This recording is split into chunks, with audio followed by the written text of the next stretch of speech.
Berjumpa kembali dengan saya, Sam, teolog Protestan karismatik di BFM channel ini. Kiranya kasih karunia dan damai sejahtera dari Allah Bapa dan Tuhan kita Yesus Kristus dan persekutuan Roh Kudus menyertai kita sekalian. Pada kesempatan ini saya akan membagikan khotbah saya untuk Daud sesi yang ke-11 yang saya sampaikan di Gereja Betel Injil Penuh Sangkakala dan Bintang Fajar Ministry dalam ibadah raya pada tanggal 28 Agustus 2022. Ya. Untuk Daud sesi yang ke-11 dengan tema makna berkat Yehuda, makna teologis dan aplikasinya bagi kita. Saya mulai dengan opening statement saya.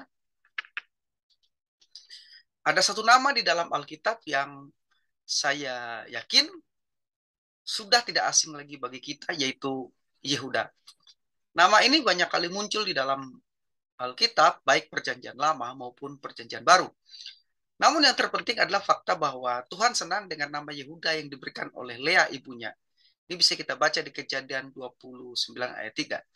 Hal ini jelas terlihat ketika kita membaca Mazmur 78 ayat 67 dan 68. Demikian. Dikatakan di dalam Mazmur 78 ayat 67 dan 68, ia menolak kemah Yusuf dan suku Efraim tidak dipilihnya. Tetapi ia memilih suku Yehuda. Tetapi ia memilih suku Yehuda, Gunung Sion yang dikasihnya. Nah, di sini kata Ibrani aheb yang diterjemahkan dengan mengasihi adalah kata kerja untuk menjelaskan sesuatu yang disukai atau disenangi. Sedangkan kata Ibrani bakar yang diterjemahkan dengan memilih berarti memilih berdasarkan keputusan kehendak. Ya, jadi jelas di sana dikatakan bahwa ia memilih, Tuhan sendiri memilih suku Yehuda, itu Gunung Sion yang dikasihnya. Ya.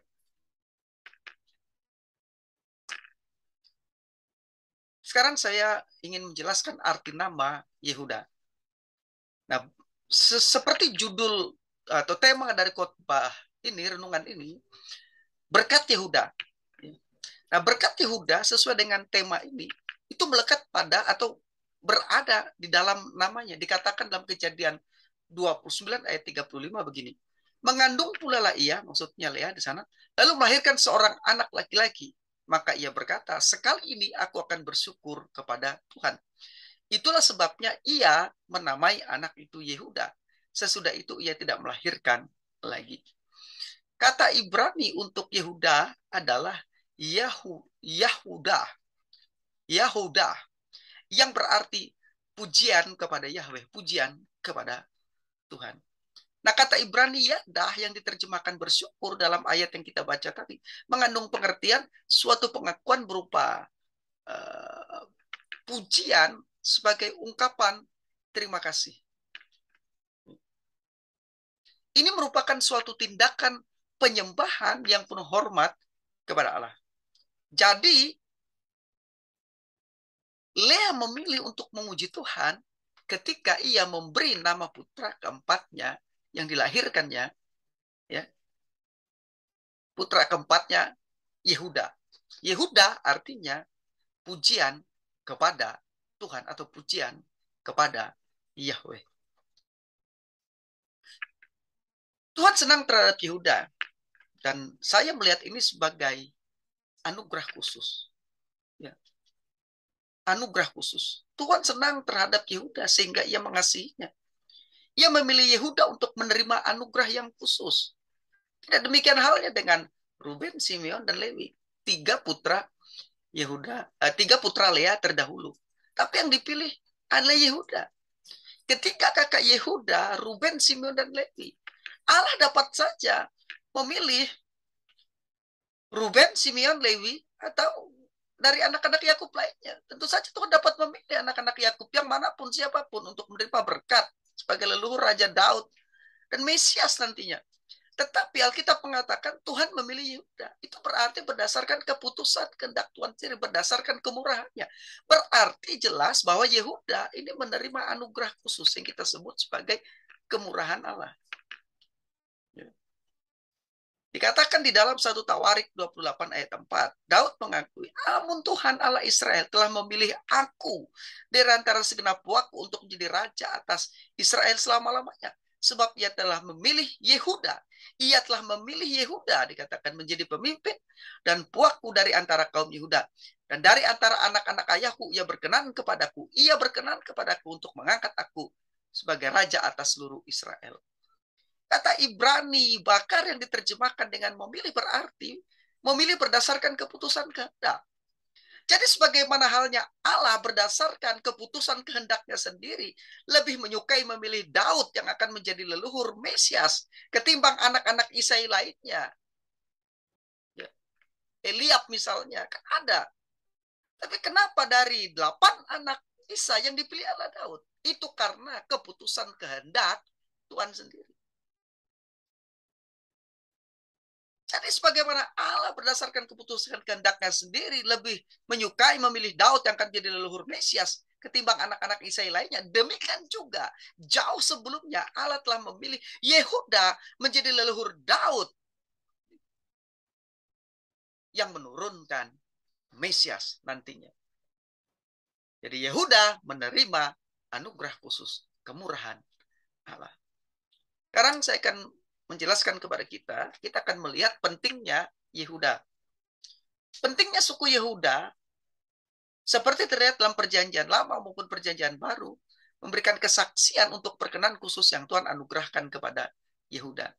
Kita akan melihat apa hubungannya nanti ini dengan pentingnya suku Yehuda ini dengan pondok Daud kita.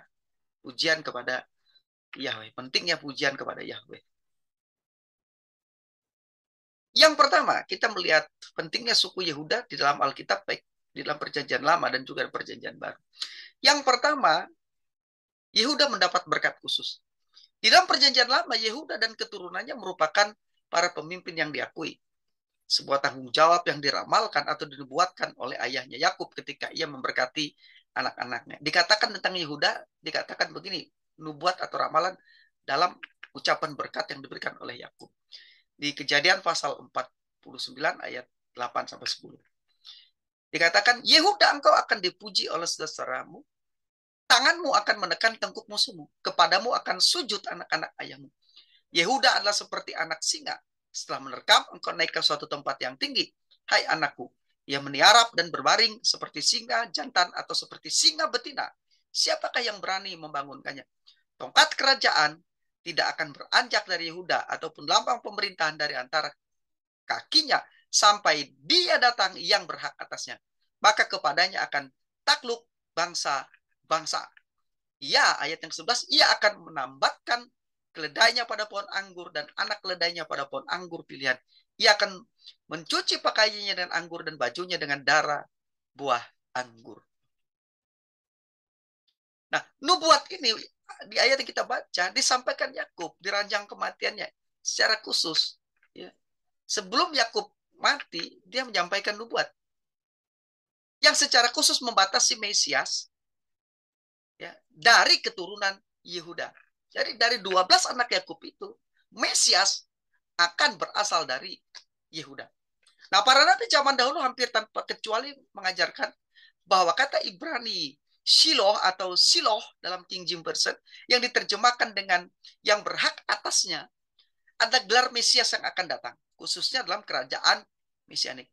Nah, barangkali karena lebih menekankan pada kedatangannya yang kedua kali, maka kita tidak menemukan rujukan dalam perjanjian baru terhadap nubuat ini untuk kedatangan yang pertama kali, Namun pasti nubuat ini akan digenapi saat Mesias menduduki jabatannya sebagai raja di kerajaan Mesianik.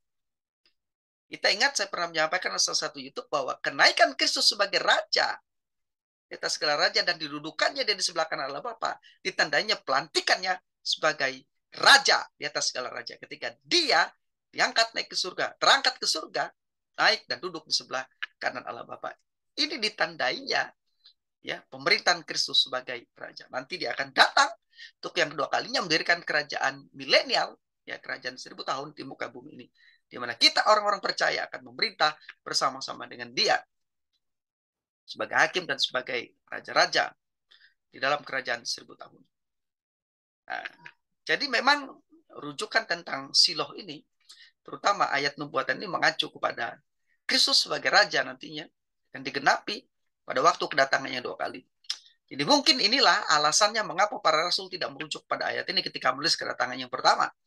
Pada saat kedatangan Kristus yang kedua kalinya sebagai raja di atas segala raja untuk mendirikan kerajaan mesianik di bumi selama 1000 tahun, maka nubuat yang dibuat dalam berkat yang disampaikan oleh Yakub itu tangan Yehuda akan menekan tengkuk musuhnya akan digenapi. Jadi itu yang pertama.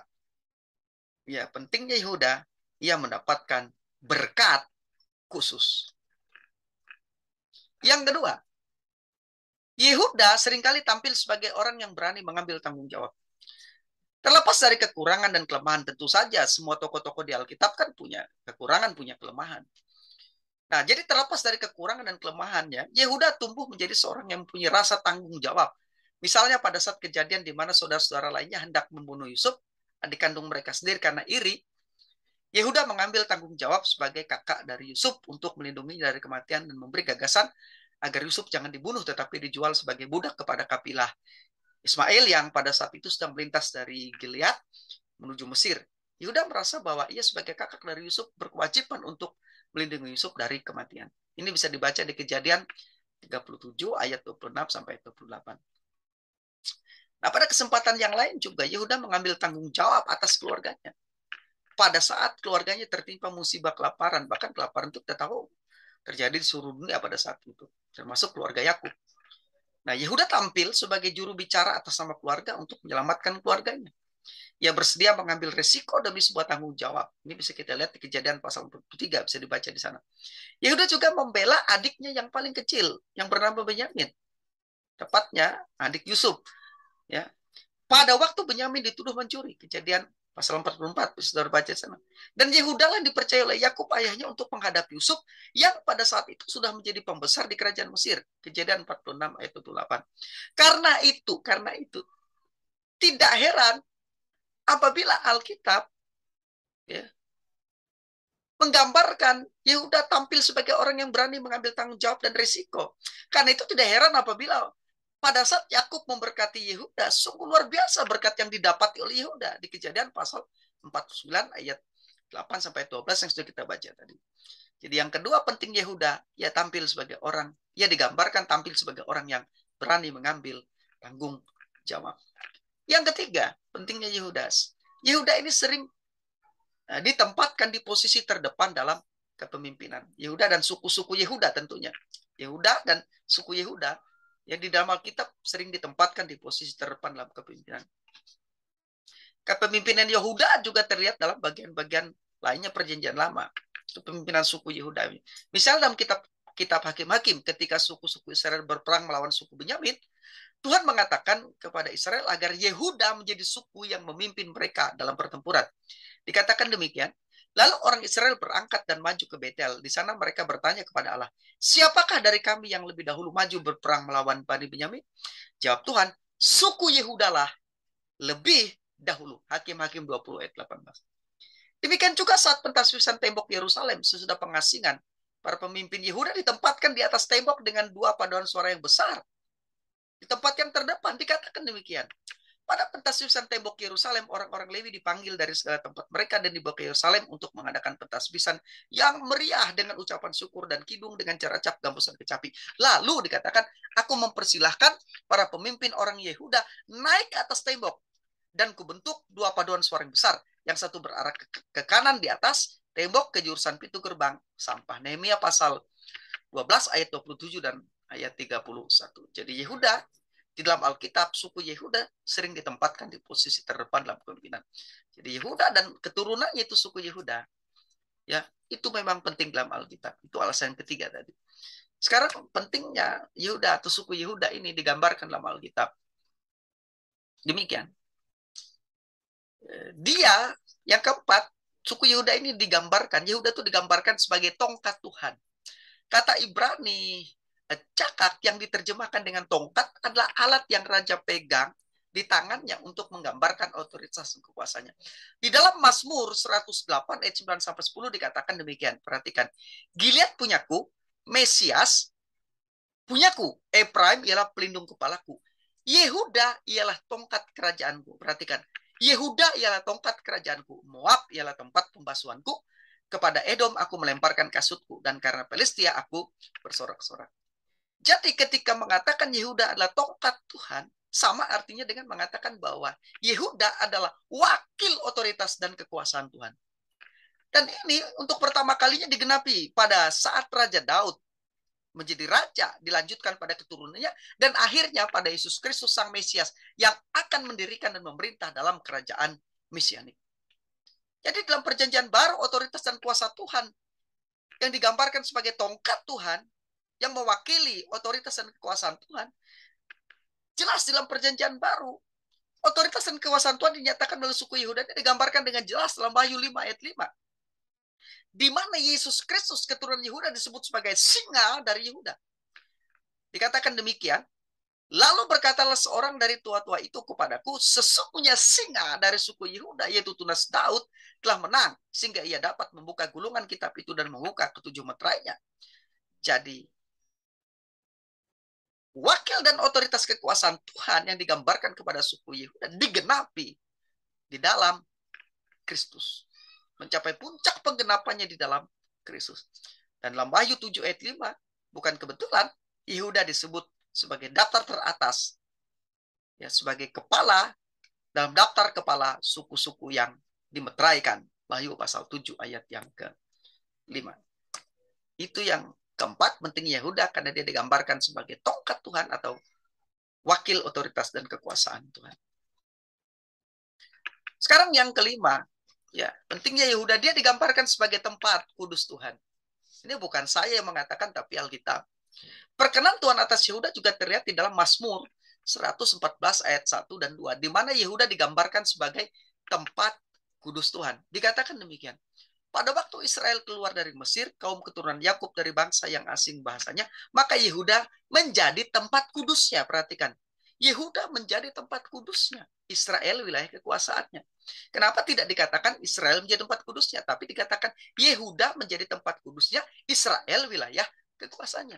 Nah, kata Ibrani, kodes yang diterjemahkan dengan tempat kudus mengandung gagasan dipisahkan untuk disucikan, tempat yang dipisahkan untuk disucikan, sesuatu atau tempat yang dipisahkan untuk disucikan, menunjuk pada tempat suci, tempat atau benda suci atau sakral. Nah, dalam hal ini berbicara tentang tempat kudusnya, tempat yang disucikan, tempat yang disakralkan. Dengan kata lain, ya, ketika Tuhan mengatakan dalam firman-Nya bahwa Yehuda adalah tempat kudusnya, maka pemerintahan dan kuasa pemerintahannya nyata di seluruh Israel, tetapi Yehuda telah dipilih sebagai markas besarnya, tempat kediamannya yang khusus. Dengan demikian Yehuda mengalami hadirat Tuhan dengan cara yang suku-suku lain tidak alami.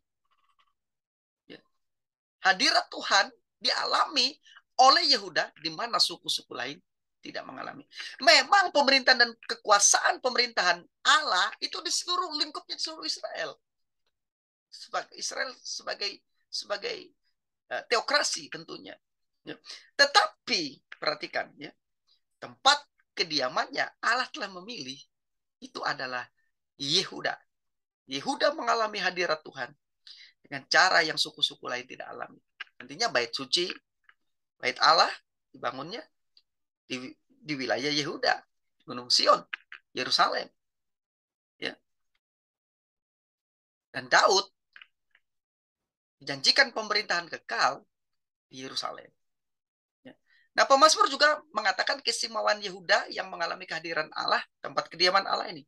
Yerusalem dan Gunung Sion tempat bait Allah berdiri berada dalam batas-batas kediaman suku Yehuda. Dikatakan demikian, Allah terkenal di Yehuda, namanya masyhur di Israel. Di Salem sudah ada pondok, di Salem itu maksudnya Yerusalem sudah ada pondoknya dan kediamannya di Sion. Mazmur 76 ayat 2 sampai 3. Nah, barangkali inilah alasannya mengapa suku Yehuda, kerajaan selatan itu diselamatkan oleh Tuhan lama sesudah ia menghancurkan 11 suku utara karena kemurtatan mereka. Bisa dibaca di 2 Raja-Raja 17 ayat 18. Tuhan memelihara tempat hadiratnya itu. Hadiratnya ada di Yehuda. Karena dikatakan Yehuda itu adalah tempat kudusnya, tempat kediamannya, tempat hadiratnya ada. Mungkin pula hadirat Tuhan ada di situ, di Yehuda itu karena tutup pendamaian Tuhan kan ada di tengah-tengah suku Yehuda. Nah, inilah yang menjaga hati mereka tetap tertuju kepada Tuhan lebih lama daripada hati para saudara-saudara yang ada di utara, di kerajaan utara, yang tidak mempunyai berkat ini. Bagaimanapun perkenan Tuhan terhadap Yehuda menyebabkan ia mendirikan markas besarnya, itu tempat kudusnya di tengah-tengah suku ini, yang menjadikan Yehuda tempat kediamannya, tempat hadiratnya.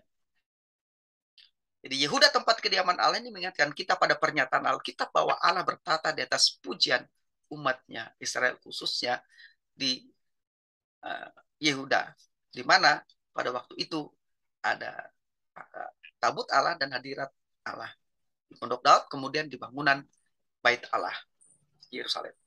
Ya. Di dalam Mazmur 22 ayat 4 dikatakan bahwa Allah bertata di atas pujian umatnya. Kata Ibrani Yasab yang diterjemahkan dengan bersemayam berarti mendiami, menduduki, tinggal, dan menempati.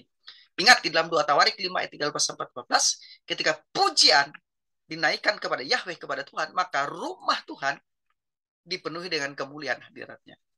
Pujian memberi kuasa dan hadirat Allah. Itu. Sekarang saya ingin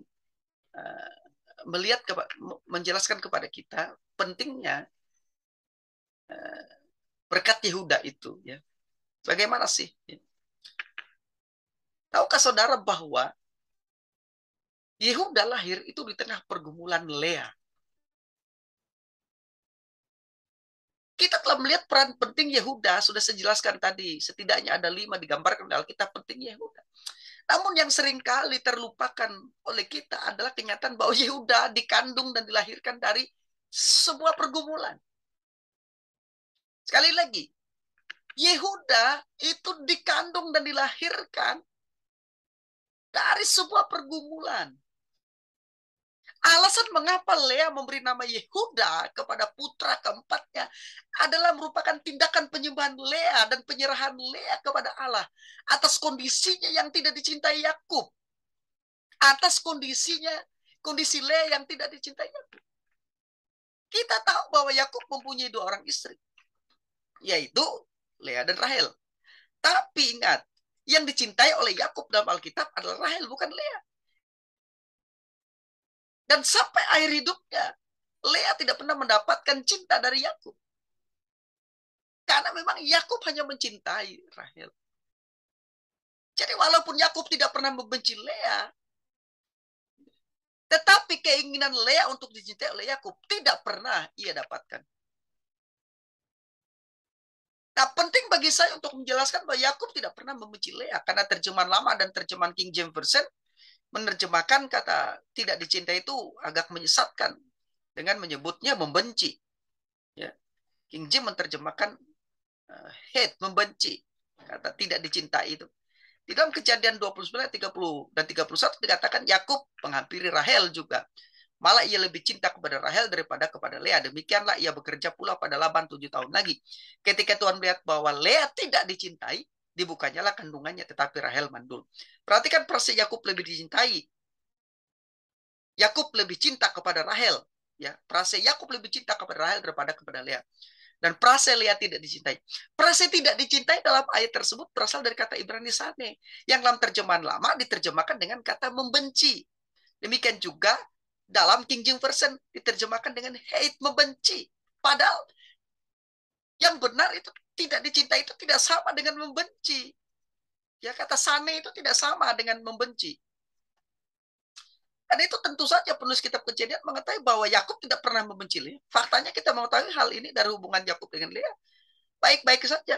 Menghasilkan 6 anak laki-laki dan seorang anak perempuan. Yakub kalau tidak cinta tapi tetap mengakui Lea itu adalah istrinya. Dia tidak pernah membenci Lea, tapi dia tidak mencintai. Tidak mencintai sebenarnya tidak sama dengan membenci. Hanya perasaan Lea itu ketika dia tidak mendapatkan cinta dari Yakub, dia merasa adalah orang yang ditolak. Faktanya kita mengetahui hal ini jelas. Jadi ketika dikatakan bahwa Yakub mencintai seseorang, dalam hal ini Rahel, lebih daripada ia mencintai yang lainnya, dalam hal Lea, maka dalam idiomatik Ibrani, kata sane itu ya, ungkapan yang dipakai adalah mencintai yang satu Rahel dan membenci yang lain. Kata sane dikatakan di sana membenci, padahal sebenarnya pengertiannya tidak dicintai. Karena itu terjemahan modern mengenali sifat idiomatik ini menerjemahkan dengan baik kontras seperti dicintai, love it, dan tidak dicintai, unlove it. Ya, misalnya dalam dalam uh, dalam beberapa terjemahan Alkitab bahasa Inggris, termasuk Alkitab terjemahan bahasa Indonesia dan Alkitab beberapa terjemahan bahasa Indonesia menerjemahkan itu dengan tidak dicintai, unlove it, bukan dibenci. Jadi bukan love it versus hate it, ya. Sekali lagi, tetapi love it versus unlove it. Ya. Jadi bukan cinta dan benci, tapi cinta, dicintai dan tidak dicintai. Sekali lagi, masalahnya bukan pada istri yang satu dicintai dan yang lain dibenci. Dalam pengertian ini tidak dicintai. Tetapi idiom ini berbicara tentang istri yang satu dicintai lebih daripada yang lain. Ini berarti bahwa perempuan itu seperti Lea istri Yakub, ya, tidak dicintai. Karena Yakub memang mencintai Rahel. Tapi Yakub tidak pernah membenci Lea. Ya, harus jelas kita, ya. Namun cara pengungkapan hal ini dalam bahasa Ibrani zaman itu adalah dengan idiom istri yang satu dicintai dan yang lain dibenci. Itu idiomatik, ya, harus paham. Ya. Nah, kondisi tidak dicintai inilah dari pihak Lea, ya, dari pihak Lea. Ya. Dia merasa bahwa dia adalah seorang istri dan dia harus mendapatkan cinta dari Yakub. Dan ketika dia tidak cinta, dia merasa bahwa dia tertolak. Itulah perasaannya. Saudara bisa bayangkan perasaan Lea. Nah, karena itu Lea berpikir bahwa 3 putranya yang dilahirkan Ruben, Simeon, Lewi dapat dijadikan tameng atau alasan baginya untuk dicintai oleh Yakub. Coba saudara perhatikan narasi Alkitab. Di Kejadian 29 ayat 32 sampai ayat yang ke-34.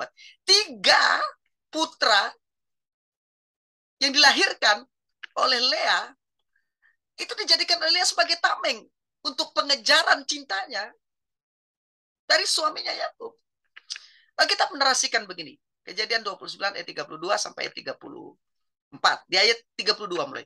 Lea mengandung lalu melahirkan seorang anak laki-laki dan menamainya Ruben.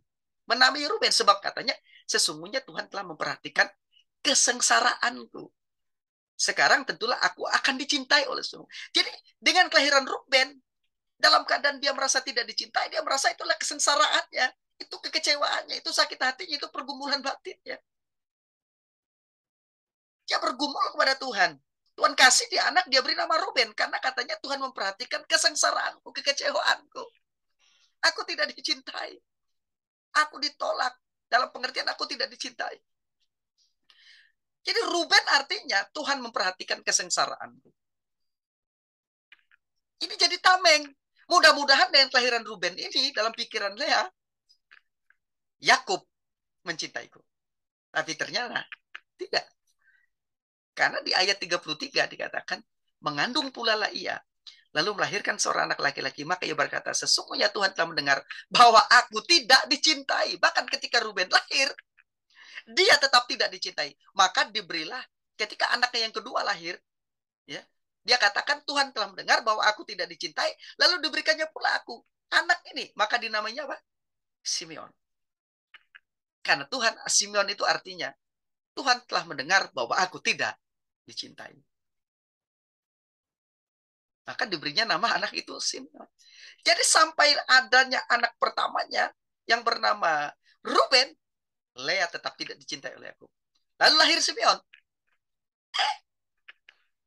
Juga sama, Lea tidak dicintai. Tetap. Walaupun Yakub tidak membenci Lea, tapi dia tidak mencintai.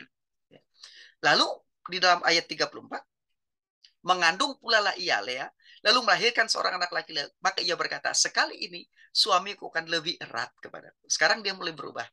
Nah, apa-apalah, suamiku Yakub tidak mencintaiku. Yang penting dengan 3 anak ini dia lebih erat lagi kepadaku. Karena aku telah melahirkan 3 anak laki-laki.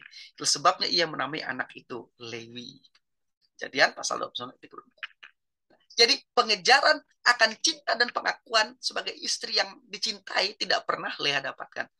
Nah, karena itulah akhirnya ia memutuskan untuk berserah kepada Tuhan dalam tindakan penyembahan penuh hormat saat melahirkan putranya yang keempat. Dia berhenti mengejar cintanya saat melahirkan putranya yang keempat, Yehuda. Siapa menyangka justru di titik terberat dalam hidupnya, karena 1, 2, 3 anaknya sebelumnya tidak berhasil. Dengan tameng anak ini tidak berhasil, dia meraih cinta yang dia inginkan dari suaminya. Jadi dalam titik terendahnya, dalam pergumulannya, dia melahirkan anak yang keempat dan dia beri nama itu Yehuda. Yehuda. Ya. Sekarang dia berserah kepada Tuhan, tidak lagi mengejar cintanya. Tidak lagi mengejar pengakuan sebagai istri yang harus cintai. Dia merasa cukup sekarang dengan statusnya sebagai istri. Dan dia berserah kepada Tuhan dalam tindakan penyembahan penuh hormat. Saat melahirkan putra yang keempat Yehuda, siapa yang menyangka justru di titik terberat dalam hidupnya, Lea mendapatkan perkenan Allah, Yehuda mendapatkan kemurahan Allah untuk menjadi leluhur Daud dan Mesias, Yesus Kristus.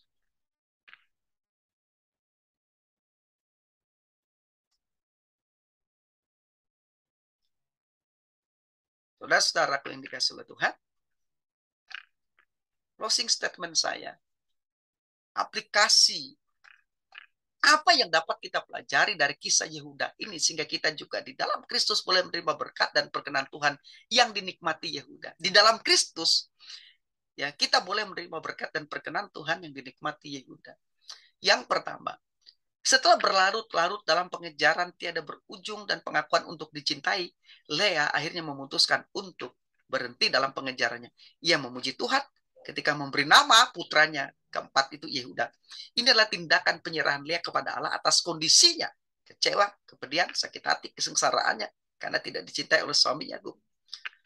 Lea berhak, karena itu adalah suaminya. Dia berhak untuk mendapatkan cinta. Tapi ternyata dia tidak dapatkan. Dan kita melihat, justru di titik terberat dalam hidupnya, Lea mendapatkan perkenan Allah untuk putranya Yehuda. Ketika dia berhenti ya, melakukan pencarian, pengejaran atas apa yang tidak berujung. Dia sekarang memutuskan untuk mencari dan berserah kepada Tuhan. Ya, di titik terberat dalam hidupnya, dia mendapat perkenan Tuhan. Yehuda, putranya, nantinya ditetapkan dalam putusan kehendak Tuhan menjadi leluhur dari Daud dan Mesias. Aplikasinya, mungkin pergumulan kita berbeda dari pergumulan Lea, tetapi prinsipnya sama. Berhentilah terhadap pengejaran sesuatu yang tidak berujung dan berserahlah kepada Tuhan. Ingat, di balik persoalan-persoalan itu ada rencana Tuhan yang lebih baik atas hidup kita. Perhatikan apa yang dialami oleh Lea. Lea diingat bukan lagi sebagai orang yang tidak dicintai suaminya, tetapi diingat sebagai orang yang diperkenan Tuhan menjadi moyang dari leluhur Mesias, yaitu Kristus. Itu yang pertama. Yang kedua, Lea memberi nama putranya Yehuda, atau kata Ibraninya Yahudah, yang berarti pujian kepada Yahweh. Pujian itu Yadah, dan di sana juga ada dikandung nama Tuhan itu Yahweh. Karena ia telah memutuskan untuk bersyukur itu Yadah atas apa yang telah dapatkan dari Tuhan. Bukan lagi berfokus pada apa yang ia kejar, yang tidak ia dapatkan. Lea memberi nama putranya Yehuda, yang berarti pujian kepada Yahweh. Ia telah memutuskan untuk bersyukur, memuji Tuhan atas apa yang ia dapatkan, yang miliki. Bukan lagi berfokus atas apa yang ia kejar, yang tidak ia dapatkan. Yadah mengandung pengertian suatu pengakuan berupa pujian sebagai ungkapan terima kasih. Ini merupakan suatu tindakan penyembahan yang penuh hormat kepada Allah. Tindakan yang dilakukan dari dalam, dari hati, dari pikiran. Ini yang dilakukan oleh Lea. Dan ini patut kita contoh. Pujian telah mengubah perhatian Lea dari dirinya sendiri kepada Tuhan. Pujian mengalihkan hati dan pikiran Lea dari dirinya sendiri kepada Allah. Pujian mengingatkan Lea pada siapa Tuhan dan kebaikan apa yang telah Tuhan perbuat baginya. Rahimnya dibuka sehingga ia melahirkan 4 anak. Sementara Rahel mandul. Kebaikan kurang baik apalagi Tuhan kepada Lea dengan mengaruniakan 4 anak kepadanya. Lea sekarang mengerti. Dia mengubah fokus dari dirinya, dari kesengsaraannya, dari keluhan-keluhannya dengan memuji Tuhan, mensyukuri apa yang dia miliki dan Rahel tidak miliki. Ujian mengingatkan Lea pada siapa Tuhan dan kebaikan apa yang telah Tuhan perbuat baginya dengan memberi dia beberapa putra dari pria yang dia cintai, yaitu suaminya Yakub. Jadi Lea memilih untuk memuji Tuhan dengan menamai putranya Yehuda dan berhenti mengatakan kepada dirinya sendiri dan sekitarnya betapa buruknya segalanya baginya. Ia menutup mulutnya dari mengeluh dan menggantinya dengan pujian kepada Allah. Walau mungkin saja ia masih dipanas-panasi oleh Rahel adiknya dan oleh perlakuan mesra suaminya Yakub kepada Rahel. Hasilnya apa? Tuhan datang kepada Lea dan menaruh tangan kemurahannya atas Yehuda putranya. Aplikasinya apa yang kedua ini? Betapa sering kita pergi ke sana kemari mencari Tuhan, walaupun faktanya sebenarnya kita tidak mencari Tuhan, tapi pendeta atau hamba Tuhan yang kita cari. Telepon pendeta satu, tidak diangkat, kita telepon yang lain. Telepon pendeta A, B, dan C, seakan-akan kita mencari Tuhan pada saat kita menghadapi situasi-situasi dan titik tersulit dalam hidup kita. Padahal sebenarnya kita dapat menciptakan lingkungan yang mengundang Dia hadir di dalam hidup kita. Tuhan sendiri telah menetapkan pujian sebagai cara untuk hadiratnya. Allah mengatakan bahwa, Alkitab mengatakan bahwa Allah bertata di atas pujian. Mazmur 22 ayat 4. Padahal engkau yang kudus yang bersemayam di atas puji-pujian orang Israel. Ingat, ketika kita memuji Dia, kita telah menciptakan suasana hadirat Allah, lingkungan di sekitar kita. Di khotbah Pondok Daud sesi 4, saya telah mengajarkan bahwa pujian merupakan faith in action, atau iman dalam tindakan, atau iman yang sedang bekerja, atau tindakan iman. Dengan kata lain, tindakan kita memuji Tuhan haruslah berdasarkan keputusan kehendak kita sendiri, dengan ketulusan, bukan berdasarkan emosi dan perasaan. Ingat, memuji Tuhan itu bukan semata-mata berdasarkan emosi dan perasaan kita, tapi berdasarkan pikiran, tindakan yang didasarkan atas keputusan kehendak kita. Pujian adalah tindakan sadar kita karena kita mengenali Tuhan kita yang agung. Jadi bila kita benar-benar percaya pada Allah dan bersandar padanya, kita akan tetap memuji Dia dan menyembah Dia. Tidak peduli bagaimanapun keadaan yang kita rasakan, yang kita hadapi.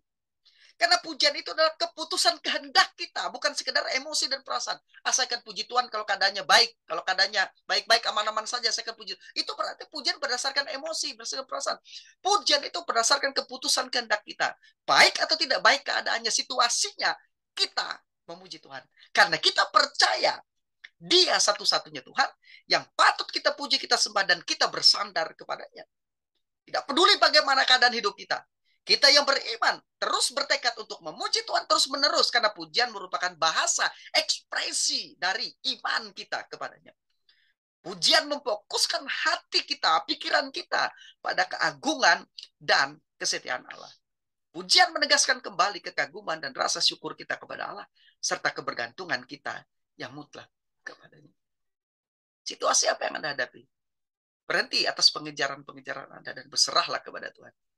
Duduk diam, mulailah memuji Dia. Karena Anda mengenal siapa yang Anda percaya. Pujian menunjukkan ungkapan kata-kata pujian yang Anda kumandangkan berdasarkan keputusan kehendak Anda kepada Tuhan. Seperti yang dilakukan oleh Lea, menaruh tangan kemurahan Allah berdasarkan kehendaknya. Pujilah Dia, sembahlah Dia. Situasi tersulit sekalipun dalam hidup kita, jangan berhenti memuji Dia. Paulus dan Silas memberikan contoh yang baik ketika mereka dipenjara karena pemberitaan Injil.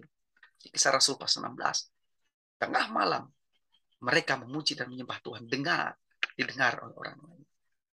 Pujian penyembahan di tengah-tengah kesulitan mengingatkan kita bahwa Allah kita tetap Allah yang dahsyat. Allah kita tetap Allah yang besar. Dia berdaulat dan kita bergantung mutlak kepadanya. Pujilah Dia, karena Tuhan senang dengan pujian dan penyembahan kita kepadanya. Ini yang bisa saya bagikan. Saya Sam, teolog Protestan